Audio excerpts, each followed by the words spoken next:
Chapter 69 The Inquiry. Villefort kept the promise he had made to Madame Danglars to endeavor to find out how the Count of Monte Cristo had discovered the history of the house of Auteuil. He wrote the same day to Monsieur de Beauville, who, from his having been an inspector of prisons, was promoted to a high office in the police, for the information he acquired, and the latter begged 2 weeks to ascertain exactly who would be most likely to give him full particulars. At the end of the second day, Villefort received the following note. The person called Monsieur le Comte de Monte Cristo is an intimate acquaintance of Lord Wilmore, a rich foreigner, who is sometimes seen in Paris, who is there at this moment. He is also known as Abbé Busoni, a Sicilian priest, of high repute in the East, where he has done much good. Villefort replied by ordering the strictest inquiries to be made respecting these 2 persons. His orders were executed, and the following evening he received these details. The Abbé, who was in Paris for a month, inhabited a small house behind Saint Sulpice, composed of 1 single story over the ground floor. 2 rooms were on each floor, and he was the only tenant. The 2 lower rooms consisted of a dining room with a table, chairs, and sideboard of walnut tree, and a wainscoted parlor, painted white, without ornaments, carpet, or timepiece. It was evident the Abbé limited himself to objects of strict necessity.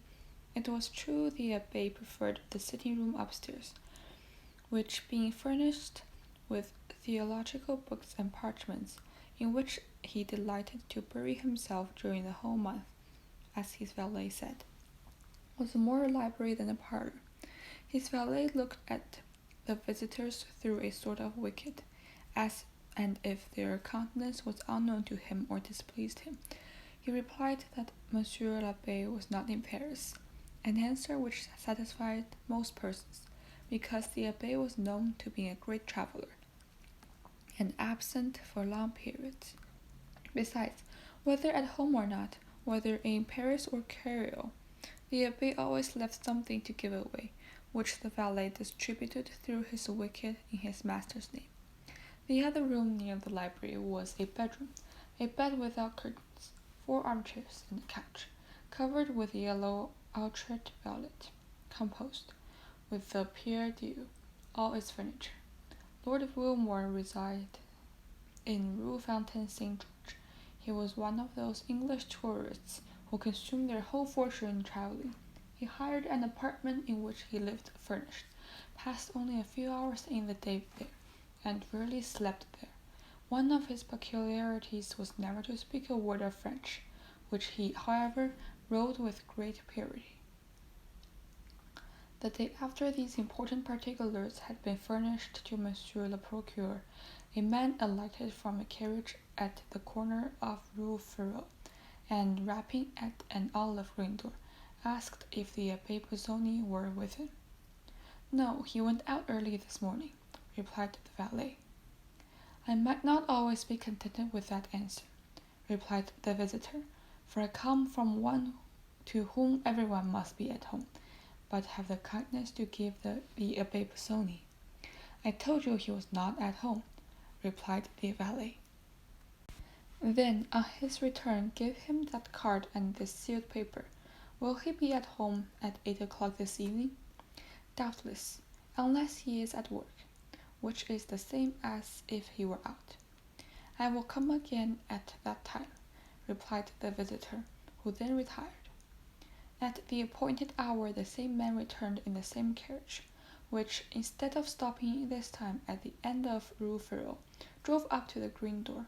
He knocked, and it was opened immediately to admit him. From the signs of respect the valet paid him, he saw his note had produced a good effect. Is the Abbé at home? Asked he. Yes, he is at work in his library, but he expects you, sir, replied the valet. The stranger ascended a rough staircase, and before a table, whose surface was illumined by a lamp, of which the light was concentrated by a large shade, whilst the rest of the apartment was in darkness. He received the abbé in a monk's dress, with a cowl on his head, such as was used by a learned man of the Middle Age. "Have I the honor of addressing the Abbé Busoni?" asked the visitor. "Yes, sir," replied the abbé, "and you are the person whom Monsieur de Beauville, formerly an inspector of prisons, sends me from the prefect of police?" "Exactly, sir." "One of the agents appointed to secure the safety of Paris?" "Yes, sir," replied the stranger, with a slight hesitation and blushing. The abbé replaced the large spectacles, which covered not only his eyes but his temples, and sitting down, motioned his visitor to do the same. "I am at your service, sir," said the abbé, with a marked Italian accent. "The mission with which I am charged, sir," replied the visitor, speaking with hesitation, "is a confidential one on part of him who fulfills it, and him by whom he is employed." The abbé bowed. "Your property," replied the stranger, "so well known to be perfect, that he wishes, as a magistrate, to ascertain from you some particulars connected with public safety, to ascertain which I am disputed to see you. This is hope that no ties of friendship or personal consideration will induce you to conceal the truth from justice. Provided, sir, the particulars you wish for do not interfere with my scruples or my conscience. I am a priest, sir, and the secrets of confession, for instance, must remain between me and the justice of God, and not between me and human justice."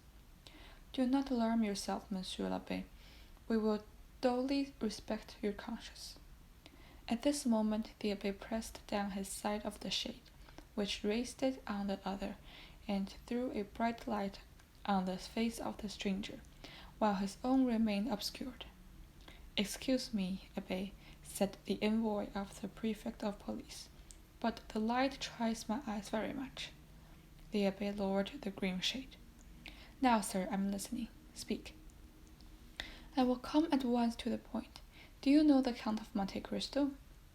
"You mean Monsieur Zacon, I presume?" "Zacon. Is not his name Monte Cristo?" "Monte Cristo is the name of an estate, or rather of a rock, not a family name." "Well, be it so. Let's not dispute about words. And since Monsieur de Monte Cristo and Monsieur Zacon are the same, absolutely the same, let's speak of Monsieur Zacon." "Agreed. I asked you if you knew him." "Extremely well." "Who is he?" "The son of a rich shipbuilder in Malta." "I know that is the report, but as you are aware, the police does not content itself with vague reports." "However," replied the abbé, with an affable smile, "when that report is in accordance with the truth, everybody must believe it, the police as well as all the rest." "Are you sure of what you assert?" "What do you mean by that question?" "Understand, sir, I do not in the least suspect your good faith. I ask you, are you certain of it?" "I knew his father, Monsieur Zacon. When a child, I often played with the son in the timber yards." "But whence does he derive the title of Count?" "You are aware that may be bought." "In Italy?"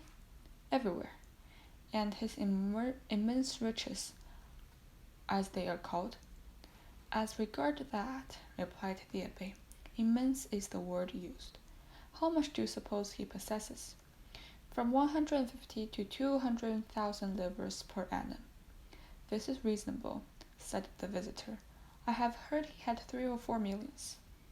200,000 per annum would make 4 millions of capital." "But I was told he had 4 millions per annum." "That is not probable."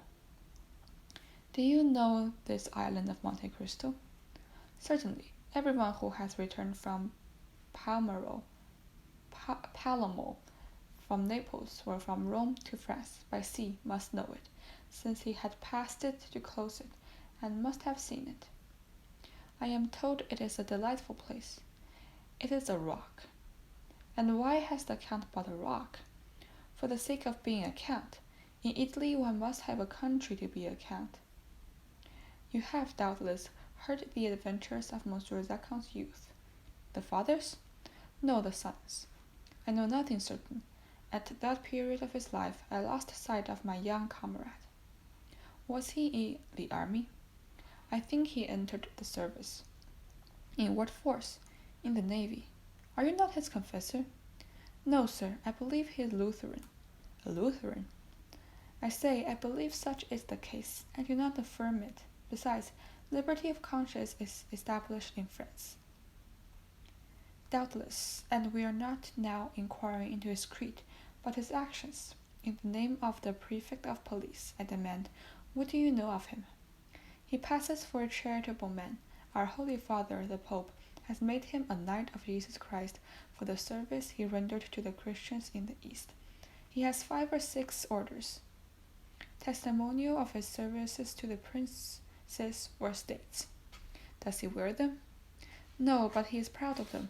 He is better pleased with rewards given to the benefactors of men than to his destroyers. He is a Quaker, then? Exactly, he is a Quaker, with the exception of peculiar dress. Has he any friends? Yes, everyone who knows him is his friend. But has he any enemies? One only. What's his name? Lord Wilmore. Where is he? He is in Paris just now. Can he give me any particulars? Important ones. He was in India with Zacon. Do you know his adobe? It is somewhere in the Chaussee-d'Antin, but I know neither the street nor the number. Are you at variance with the Englishman? I love Zacon, and he hates him. We were consequently not friends. Do you think the Count of Monte Cristo had ever been in France before he made this visit to Paris? To that question I can answer positively. No, sir, he had never been, because he applied to me 6 months since for the particulars he required, and as I knew not when I might again come to Paris, I recommended Monsieur Cavalcanti to him. Andrea? No, Bartolomeo, his father. Now, sir, I have put one question more to ask, but I charge you, in the same name of honor, of humanity, of religion, to answer me candidly. What is it, sir? Do you know with what design Monsieur de Monte Cristo purchased a house at Auteuil? Certainly, for he told me. What is it, sir? To make a lunatic asylum of it, similar to that founded by the Count of Pisani at Palermo. Do you know the edifice? I have heard of it. It is a magnificent institution. Having said this, the abbé bowed to imply he wished to pursue his studies. The visitor either understood the abbé's meaning, or had no more questions to ask. He rose, and the abbé accompanied him to the door. You are a great almsgiver, said the visitor, and although you are said to be rich, I will venture to offer you something for your poor people. Will you accept my offering? I thank you, sir. I am only jealous of one thing, namely, that the relief I gave should be entirely from my own resource. However, my resolution, sir, is unchangeable. However, you have only to research for yourself, and you will find, alas, but too many objects upon whom to exercise your benevolence. The abbé once more bowed as he opened the door. The stranger bowed and took his leave, and the carriage conducted him straight to the house of Villefort. An hour afterward the carriage was again ordered. At this time it went to the Rue Fontaine Saint-George, and stopped at number 5, where Lord Wilmore lived. The stranger had written to Lord Wilmore, requesting an interview, which the latter had fixed for 10 o'clock. The envoy of the prefect of police arrived 10 minutes before 10. He was told that Lord Wilmore, who was precision and punctuality personified, was not yet to come in, but that he would be sure to return at the clock struck. The visitor was introduced into the drawing-room, which was like all other furnished drawing-rooms. A mantelpiece with 2 modern Sevres vases, a timepiece representing Cupid with his bent bow, a looking-glass with engraving on each side, one representing Homer carrying his guide, the other Belisarius begging, a greyish paper, red and black tapestry.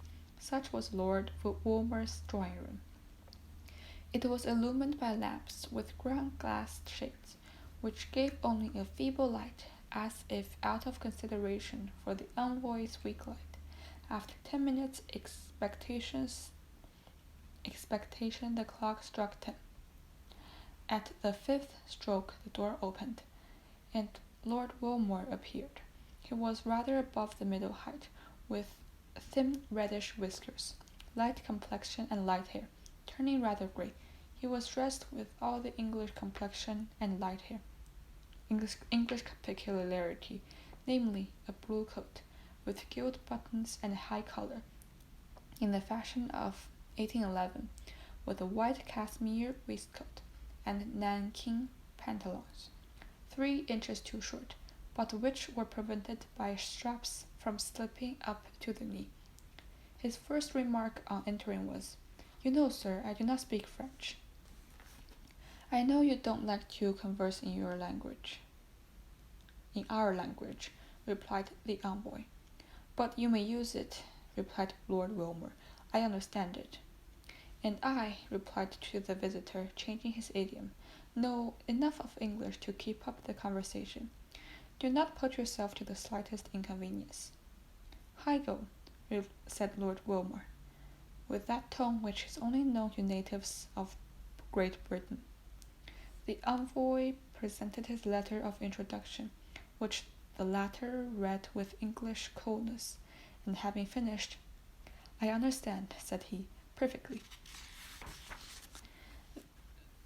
Then began the questions, which were similar to those which had been addressed to Abbe Busoni, but as Lord Wilmore, in the character of the Count's enemy, was less restrained in his answers, they were more numerous. He described the youth of Monte Cristo, who, he said, at 10 years of age entered the service of one of those petty sovereigns of India to make war on the English. It was there Wilmore had first met him and fought against him. In that war, Zaccone had been taken prisoner, sent to England, sent to the hulks, whence he had escaped by swimming. Then began his travels, his duels, his passions. Then came the insurrection of Greece, and he served in the Grecian ranks. While in that service he had discovered a silver mine in the mountains of Thessaly, but he had been careful to conceal it from everyone. After the battle of Navarino, when the Greek government was consolidated, he asked of King Otho a mining grant for that district, which was given him. Hence that immense fortune, which might, in Lord Wilmore's opinion, amount to 1 or 2 millions per annum, a precarious fortune, however, which might be momentarily lost by the failure of the mine. "But," asked the visitor, "do you know why he came to France?" "He is speculating in railways," said Lord Wilmore, "and being a clever theorist, he had discovered a new telegraph, which he is seeking to bring to perfection." "How much does he spend yearly?" was the next asked. "Not more than 500,000 or 600,000 francs," said Lord Wilmore. He is a miser." Hatred evidently inspired the Englishman, who, knowing no other reproach to bring to the Count, accused him of avarice. "Do you know his house at Arteuil?" "Certainly." "What do you know respecting it?" "Do you wish to know why he bought it?" "Yes." "The Count is a spectator, who will certainly rule himself in experiments. He supposed there is in the neighborhood of the house he has bought a mineral spring equal to those at Bagner, Launchem, and Canchets. He is going to turn his house into a bathhouse, as the Germans term it. He has already dug up all the garden 2 or 3 times to find the famous spring, and being unsuccessful, he will soon purchase all the contiguous houses. Now, as I dislike him, and hope his railway, his electric telegraph, or his research for Bath will ruin him, I am watching for his discomfort. discomfiture, which must soon take place. What was the cause of your quarrel? When in England he seduced the wife of one of my friends. Why do you not seek revenge? I have already fought 3 duels with him, said the Englishman. The first with a pistol, the second with a rapier, and the third with a sabre. And what was the result of these duels? The first time he broke my arm, the second he wounded me in the breast, and the third time made this large wound. The Englishman turned down his shirt collar and showed a scar, whose redness proved it to be a recent one. So that, you see, there is a deadly feud between us. But, said the envoy, you do not go the way to kill him, if I understand right.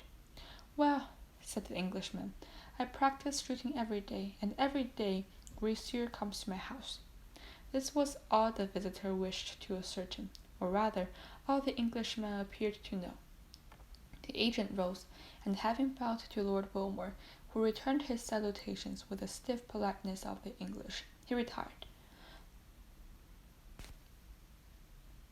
Lord Wilmore, having heard the door close after him, returned to his bedroom, where with one hand he pulled off his light hair, his red whiskers, his false jaw, and his wound, to resume his own black hair, the dark complexion, and the pearly teeth of the Monte Cristo. It was Villefort, and not the messenger of the prefect, who returned to the house of Villefort. The Procureur du Roi felt more at ease after these 2 visits. Although he had learned nothing really satisfactory, yet had learned nothing disquieting. Hence, for the first time since the dinner party at Auteuil, he slept the following night with some degree of tranquillity.